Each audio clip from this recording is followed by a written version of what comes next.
Psalms 70. O Lord, come quickly to help me. Part 2. ദൈവമേ എന്നെ സഹായിക്കാൻ വേഗം വരണമേ. കഴിഞ്ഞ ദിവസം പാർട്ട് 1 ആണ് എടുത്ത്, ഇന്ന് പാർട്ട് 2. സങ്കീർത്തനം 70 നമ്മൾ വായിക്കുമ്പോൾ നമ്മുടെ പേര് ചേർത്ത് നമ്മുടെ ആവശ്യങ്ങളുടെ കാര്യം പറഞ്ഞുകൊണ്ട് വായിക്കണം. അങ്ങനെ വായിക്കുമ്പോഴാണ് ദൈവത്തിന് നമുക്കൊരു ഗൈഡ് ലൈൻ തന്നതുപോലെ നമ്മൾ കണ്ടിട്ട് നമ്മൾ 70-ാം സങ്കീർത്തനം ഇങ്ങനെ വായിക്കാൻ. ഇപ്പം എൻ്റെ പേരല്ലേ നമ്മുടെ മക്കളുടെ മേലെ. ദൈവമേ, നമ്മുടെ മക്കൾ ആരുടെ പേരാണ് നിങ്ങളുടെ? നമ്മൾ ചിലപ്പം ക്രിസ് എന്നായിരിക്കും, ചിലപ്പം തോമസ് എന്നായിരിക്കും, ചിലപ്പം ആൻഡ്രൂ എന്നായിരിക്കും, ചിലപ്പോൾ റിബേക്ക എന്നായിരിക്കും. ഏത് പേര്? ദൈവമേ, അവരെ വിടുവിപ്പാൻ. നവോമി എന്നായിരിക്കും. വിടുവിപ്പാൻ. യഹോവേ, ഞങ്ങളെ അവരെ സഹായിപ്പാൻ വേഗം വരണമേ. അവർക്ക് പ്രാണഹാനി വരുത്തുവാൻ നോക്കുന്നവരെ ലജ്ജിച്ച് ഭ്രമിച്ച് പോകട്ടെ.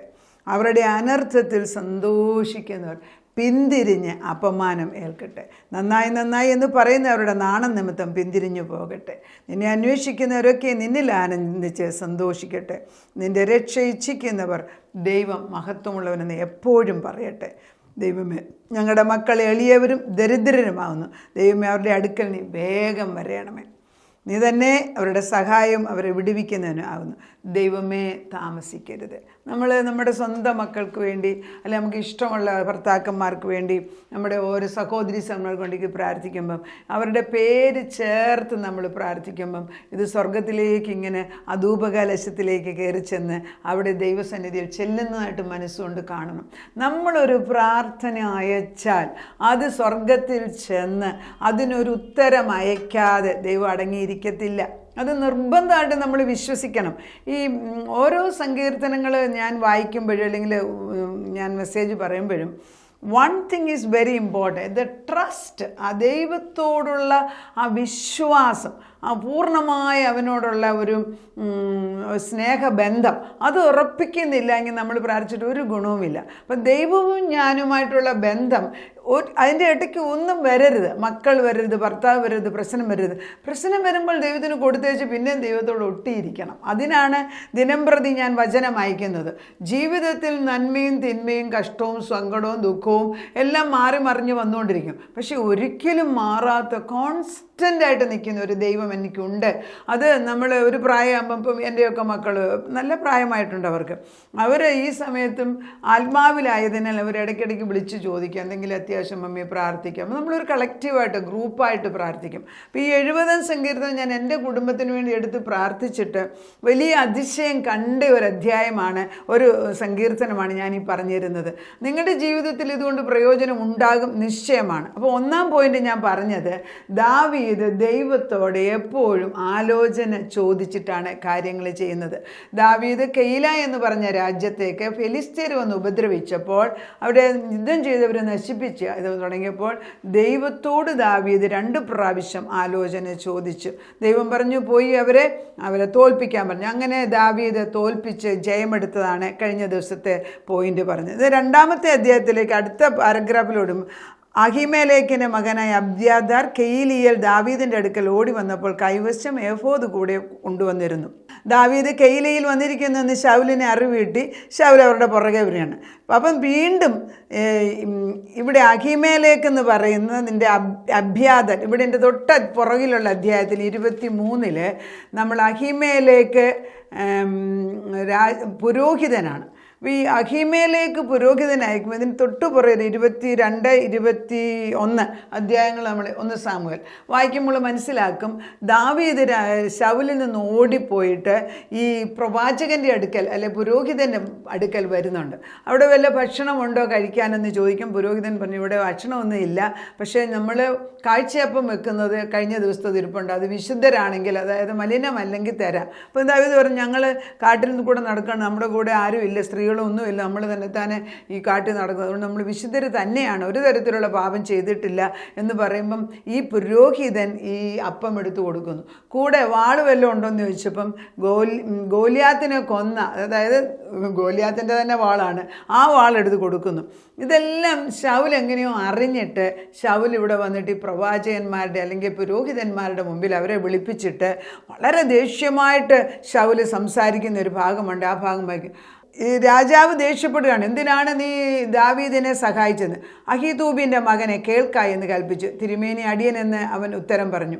അപ്പം ശൗൽ അവനോട്, ഇശ്ശായിയുടെ മകൻ ഇന്ന് എനിക്കായി പതിയിരിപ്പാൻ തുനിയിരിക്കൊണ്ട് അവൻ അപ്പവും വാളും കൊടുക്കുകയും അവന് വേണ്ടി ദൈവത്തോട് ചോദിക്കുകയും ചെയ്തതിനാൽ നീയും അവനും എനിക്ക് വിരോധമായി കൂട്ടുകെട്ടുണ്ടാക്കിയത് എന്ത് എന്ന് ചോദിച്ചു.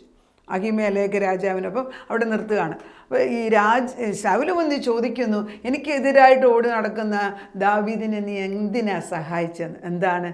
പുരോഹിതൻ അറിഞ്ഞില്ല. പുരോഹിതൻ ചോദിക്കുന്നുണ്ട്. അന്നേരം പറഞ്ഞ് പെട്ടെന്ന് ഒരു അത്യാവശ്യത്തിന് ഇറങ്ങിയോണ്ട് വാളും സാധനമൊന്നും എടുക്കാതെ വന്നു എന്നാണ് പറയുന്നത്. അപ്പം ദാവീദ് വളരെ ഒരു കണക്കിൽ ദാവീദിന് അല്പം കുരുട്ടുബുദ്ധി ഉണ്ട്. പക്ഷെ അത് തന്മയായിട്ട് ദൈവം ഇവിടെ കാണുന്നില്ല. ദാവീദിനെ സഹായിച്ചതിന് എന്ത് ചെയ്തു ശൗല് ഈ പ്രവാചകനെയും 85 പുരോഹിതന്മാരെയും വെട്ടിക്കൊന്നു. അതോടെ ദാവീദിൻ പ്രവർത്തിക്കുന്ന ദുരാത്മാവാണ്. അതോടെ ദാവീദിൻ്റെ രാജ്യത്വം സ്വർഗത്തിൽ എടുത്തു കളഞ്ഞു. അപ്പം അങ്ങനെ ആ ബാക്ക്ഗ്രൗണ്ടിലാണ് നമ്മൾ നോക്കുന്നതെങ്കിൽ കെയില ഫെലിസ്ത്യർ അറ്റാക്ക് ചെയ്യാമെന്ന് ദൈവം അയച്ചത് തന്നെയാണ്. ദൈവം തന്നെയാണ് ശത്രുക്കളെ അയക്കുന്നത് എങ്കിൽ അതിൻ്റെ പുറയിൽ ഒരു കാരണമുണ്ട്. ശൗൽ ഇനി രാജാവായിട്ടിരിക്കാൻ ഒക്കത്തില്ല, ദൈവം തീരുമാനിച്ച. അങ്ങനെ ശൗലിനെ മാറ്റിവെച്ച് ദാവീദിനെ രാജാവാക്കാൻ വേണ്ടി ദൈവം എത്രമാത്രം പ്രയത്നിക്കുന്നു. നമ്മളവിടെ നിർത്താം. ഇങ്ങനെയാണെങ്കിൽ നമ്മുടെ മക്കൾ ഓരോരുത്തരും കഷ്ടപ്പെട്ട് ഓരോ പ്രയാസത്തിൽ കൂടെ പോകുമ്പോൾ നമ്മളവർക്ക് വേണ്ടി പ്രാർത്ഥിക്കുന്നതിനാൽ, ദൈവത്തിൻ്റെ ചിഹ്നം അവരുടെ മേൽ ഇട്ടിരിക്കുന്നതിനാൽ അവർക്കെതിരായി വരുന്ന ശത്രുവിനെ നശിപ്പിക്കുക തന്നെയല്ല, ദൈവം തമ്പുരാൻ നമ്മുടെ മക്കളെ ഉയർത്താൻ പോവുകയാണ്. അപ്പം നമ്മൾ നോക്കുമ്പോൾ നമ്മൾ ചിന്തിച്ച് നോക്കിയാൽ നമ്മുടെ തലമുറകൾ, എൻ്റെയൊക്കെ അമ്മയൊക്കെ, അമ്മ വലിയപ്പച്ചനെയൊക്കെ പ്രാർത്ഥിക്കുന്ന എൻ്റെ മുമ്പിൽ ഓർമ്മ വരുന്നു. അവരുടെയൊക്കെ ആ പ്രാർത്ഥന ഒരു കോട്ടയായിട്ട് നമുക്ക് നിൽക്കുന്നതുകൊണ്ട് നമ്മളിപ്പം ജീവിക്കുന്നത്. അങ്ങനെയെങ്കിൽ നമ്മൾ അയക്കുന്ന ഈ പ്രാർത്ഥനകൾ നമ്മുടെ അടുത്ത തലമുറകൾക്ക് കോട്ട തന്നെയാണ്. അത് മനസ്സിൽ കണ്ടുകൊണ്ട് 70 എടുത്ത് വായിക്കണം. ഈ ദാവീദ് ആലോചന ചോദിച്ചപ്പം ദൈവം പറഞ്ഞു, നീ ചെന്ന് അവനെ ശത്രുവിനെ, അതായത് ഫെലിസ്ത്യരെ തോൽപ്പിക്കുക. ഈ വിവരം ശൗൽ അറിഞ്ഞിട്ട് ശൗല് ദാവീദിനെ കൊല്ലാൻ വേണ്ടി വരികയാണ്. ഇതറിഞ്ഞിട്ട് ദാവീദ് ഓടുന്നു. വീണ്ടും ആലോചന ചോദിക്കുന്നു. അവർ ഞങ്ങളെ ശൗൽ വന്ന് എന്നെ കൊല്ലുമോ? അവരുടെ ശത്രുക്കൾ നമുക്കെതിരായിട്ട് വരുമോ? ഈ കെയിലാക്കാർ തന്നെ എനിക്കെതിരായിട്ട് തിരിച്ച് ശൗലിനോട് ചെന്ന് പറയണം. ദാവീദിനെ സപ്പോർട്ട് ചെയ്യുന്ന പറഞ്ഞാൽ അവർക്ക് ഉപദ്രവം വരുന്ന പേടിച്ചിട്ട് അവർ ദാവീദിൻ്റെ അടുക്ക പറയും, ശൗലിൻ്റെ അടുക്ക ചെന്ന് പറയും.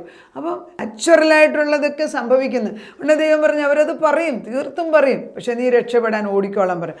അങ്ങനെ ഓടി ഒരു മലയുടെ സൈഡിൽ വന്ന് താമസിക്കുന്ന സമയത്ത് ശൗല് ഈ ദാവീദിനെ കൊല്ലാനായിട്ട് വരികയാണ്. ആ ഭാഗം 26-1 ഇവിടെയാണ്. അനന്തരം സീഫിയർ ഗിബയിൽ ശൗലിൻ്റെ അടുക്കൽ വന്ന് ദാവീദ് മരുഭൂമിക്ക് തെക്കുള്ള ഹഖീല കുന്നിൽ ഒളിച്ചിരിക്കുന്നു എന്ന് പറഞ്ഞു. ശൗൽ എഴുന്നേറ്റ് ദാവീദിനെ തിരയുവാൻ സീഫ് മരുഭൂമിയിലേക്ക് ചെന്നു. ഇസ്രായേലിൽ നിന്ന് തിരഞ്ഞെടുത്ത 3000 പേരെ അവരോടുകൂടെ ഉണ്ടായിരുന്നു. അപ്പം 600 പേര് ദാവീദിൻ്റെ കൂടെ ഉള്ളപ്പം 3000 പേര് വന്നിട്ട് മലയുടെ അപ്പുറത്തും ഒരു കൂട്ടർ അപ്പുറത്തും ഒരു കൂട്ടർ ഇപ്പുറത്തുമായിട്ട് നിൽക്കുകയാണ്.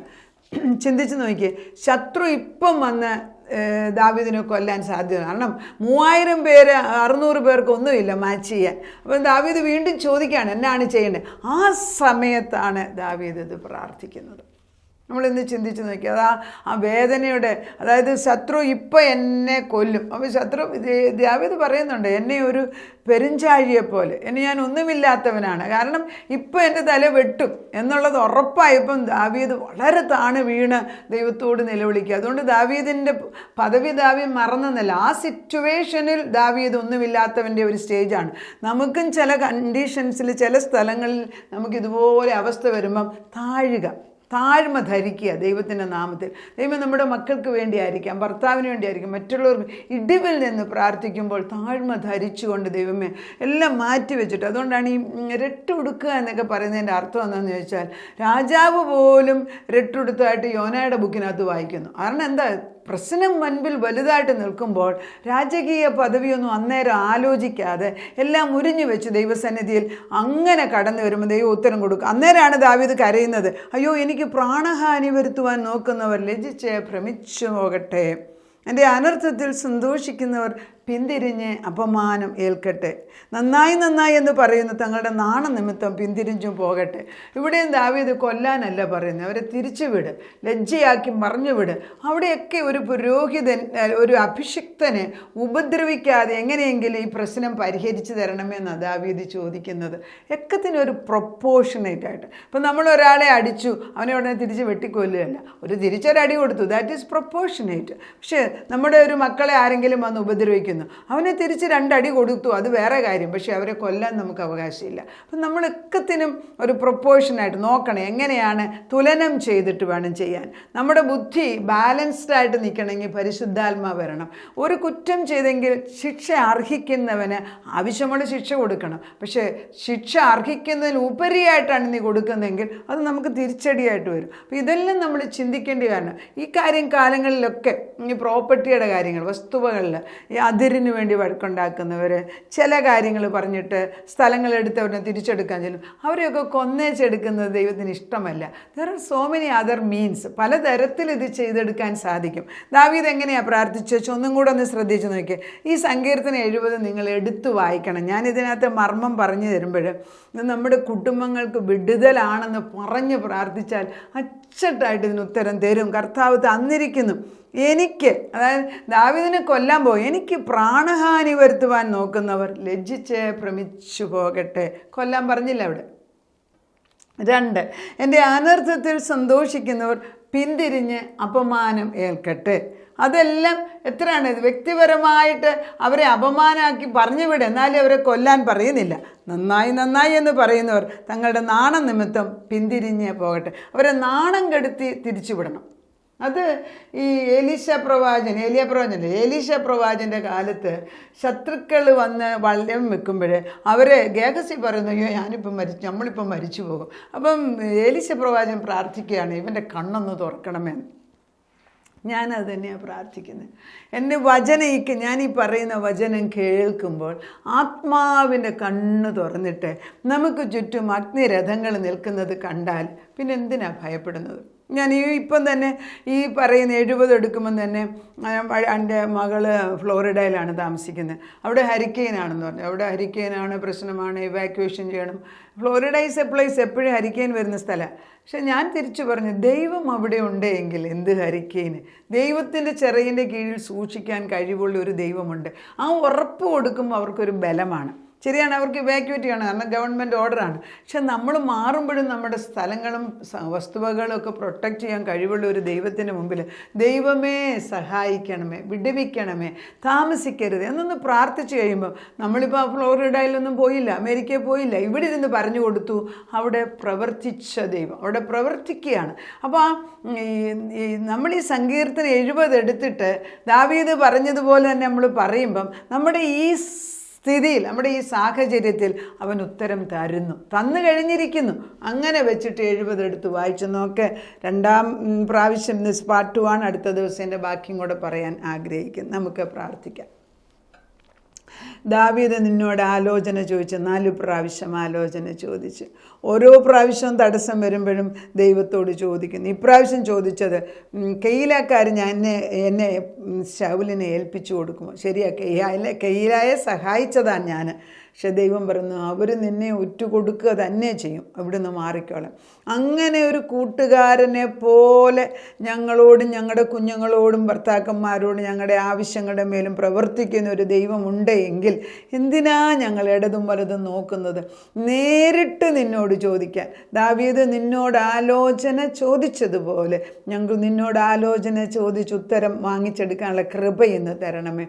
എത്രയോ സ്നേഹത്തോടുകൂടി മക്കളോട് സംസാരിക്കുന്നത് പോലെ, പ്രൊട്ടക്റ്റ് ചെയ്യാൻ അല്ലെങ്കിൽ പരിപാലിക്കാൻ ചിറകിൻ്റെ ഉള്ളിൽ സൂക്ഷിക്കുന്നത് പോലെ ദാവീദിനെ മരണത്തിൽ നിന്നും ശൗലിൻ്റെ കയ്യിൽ നിന്നും രക്ഷിച്ച ദൈവം നമ്മുടെ മക്കളെയും നമ്മുടെ തലമുറയും നമ്മുടെ കുടുംബങ്ങളെയും സൂക്ഷിക്കാൻ പരിശുദ്ധൻ തന്നെ.